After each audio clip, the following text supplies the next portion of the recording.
Billy Bush continuing in studio with Howie Mandel, the new judge on America's Got Talent. Howie, how early did you know about this? Would they tell you? Well, to be honest with you, or? it came on like 5 years ago when the show started. I was judging just from my own home in front of the TV. Right. And no, I just found out. I found out like when everybody else did. I got the call. I got a call, minutes before, and they said, we have an opening. David's going to go do his own show. We have an opening, so would you like to do it? And I would like nothing better than to sit there and be entertained. Right, and then tell people how you feel about it. The only scary thing is to tell somebody, I don't want to shatter anybody's dreams, but I do feel like I have some input. I'm on the road 300 days a year. I play Vegas for weeks and weeks on end. I think I have a sense of, what will work there. And what I love about it is I love every kind of entertainment, whether it's music or magic or something you've never seen before or dancing. I mean, and I have the attention span of a gnat, so I like that this show brings us every kind of entertainment. And I should mention that the auditions for the show are starting this week in LA. And if you want to find out more, go to agtauditions.com. We got that out very nicely. I know, I'm professional. By the way, I'm going to do a whole separate segment on that for my LA affiliate. Oh, really? Yeah. Oh, I had no idea. And surroundings, so people can come in, the ones that are around, Yeah. and those we're going to do a whole separate section. So if you think you have talent, you don't have to know you have talent. If you think you might have talent, show up. We'll judge it. You should not be the judge. If you did something, and because a lot of people are alone, and there's nobody there to applaud or laugh. You don't know if you're any good. Maybe you did something. Maybe something happened by accident. It could be an act. It could be Vegas. Would you say that Piers Morgan is the least qualified of the judges? You said it. I don't know. I have not been there. Would you say it? I would not say he's the least qualified. I don't know what qualifies somebody. I didn't go to school for this. He's a newspaper editor. But he's a person. And who buys tickets? Hey, I'm a person too. That you're qualified to judge. All right. And the viewer is qualified to judge. The only person that's not qualified to judge is the person doing it.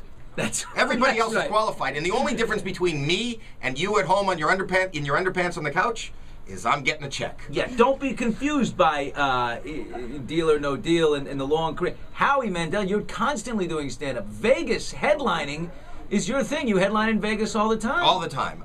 I'm a monster in this business. I am. You have no idea how lucky you are just to have me in your studio. Oh, and how lucky America's Got Talent is to have me just sitting there with Sharon and Piers. What is I'm the only one without an accent. Well, you could be out tonight. Well, Nick doesn't have an accent. But I want to come up with one so it doesn't seem out of place. Piers was that was very good, and then Sharon, I don't even have a good accent. No, but Howie, why is? I love what you did with the baton.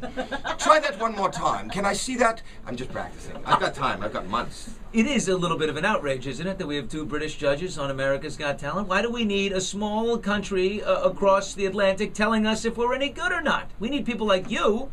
Because it takes an outside, you got to be from the outside looking in to know whether it's good. And America does have talent.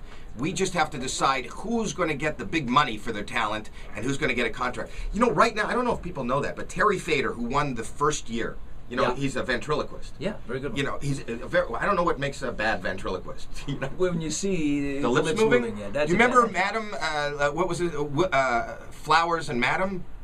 Do you remember that? Wayland Flowers and Madam. Wayland Flowers. I'm older than you. Yeah. But in the 70s or the 80s, he had his own show on TV. His lips moved like crazy.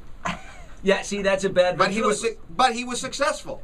I don't think it's about the lips moving. Then he was funny. Then at the end of the day, the material is solid. But anyway, regardless, he is making a fortune. He's got a huge career based on this show. So the opportunity for this show to make the next huge star and huge success is amazing. And not just in dancing and music, in anything you do. Well, in truth, he's made probably more money than any American Idol so far. Though I don't like mime. Should I say that as a judge? I have to be open. I'm not. No. I will judge it, but I don't like it. You're already starting. Those old war movies when they go, it's quiet in here, too quiet.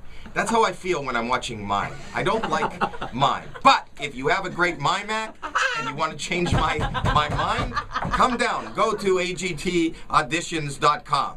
I'm not gonna. I'll judge it. I'll say I don't like it, but it's fabulous. I'll say that. I don't like it, and I don't know who likes my. But you know, I sat on a plane once. Do you know who Marcel Marceau is? Yes. I flew with him from LA to New York. That guy, the whole 5 hours, yap, yap, yap, yap, yap. He wouldn't shut up. I have never prayed for mine more in my life.